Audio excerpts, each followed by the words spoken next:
During the quarter century between 1016 and 1042 A.D., England was occupied by the Danes. Denmark had successfully invaded and taken over England. I'd guess they were pretty rough about it, too, because hatred for the Danes lingered for quite some while afterward. Anyway, now the Danes are gone. This Englishman, we don't know his name, but this Englishman was digging around in one of the old battlefields. He unearthed a skull, the skull of some long-dead Danish soldier. Well, this Englishman was old enough to remember the days of Danish occupation, and this Hamlet-like experience of reminiscing over a skull just brought it all back to him, and he was angry. He threw that skull to the ground and he kicked it as hard as he could. And it felt kind of good, so he kicked it again. And he kicked it again. And that's when some passerby passed by and saw this loony kicking a skull around the pasture. But when he explained what he was doing and how good it made him feel, they agreed. The Danes had been pretty rotten to the English, so they joined him in kicking that skull around. Of course, shoe toes were not all that sturdy back then. When the new game of Danish skull-kicking finally caught on throughout the countryside, there were a lot of sore feet. That's when somebody got the idea of inflating a cow's bladder. I know. You are getting ahead of me, aren't you? That day, when a bunch of Englishmen got together and kicked a skull around a pasture, the first game of football was played. And strange as its beginnings are, it's the name of the game that's most incongruous. Now we all know the modern game of football evolved from soccer and rugby, which in turn came from kicking Danish skulls. Like baseball then, football had its earliest roots in England.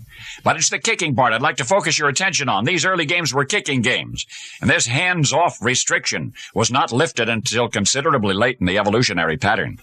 Now back to England, back to 1823. In Rugby School, the famous Rugby School where the game of rugby was innovated. At any rate, rugby was played that day. They were down on the scoreboard playing another team. They were desperate. The rule was that all games end promptly at the stroke of 5. They had a 5 o'clock bell. The opponents that day kicked a rugby just at the first stroke of 5. In other words, this was the last play of the game. The ball was received by a player on the rugby team named William Ellis. This poor chap was so frustrated at the thought of losing that he did something he shouldn't have done. What he should have done was to heel the ball, take a free kick. But instead he grabbed the ball. He tucked it under his arm and he ran for the goal and he scored just at the last stroke of the bell. Well, this was highly irregular, illegal, and everything else. And Bill Ellis was in a whole lot of trouble. His act of hanging onto the ball and running with it was decried as unfair and improper, unbecoming a gentleman, a shocking violation of established order. But you know what? It got people to thinking. Maybe it wasn't such a bad idea after all, taking the ball in your hands and running with it. And of course you know what happened after that. That one-time indiscretion on the part of a fellow named Bill Ellis, that one-time indiscretion became the innovation that is still with us today when we play football. But is it not rather ironic, certainly incongruous? They had been kicking the ball around for 800 years. And then the first time somebody got his hands on it, it became known as football.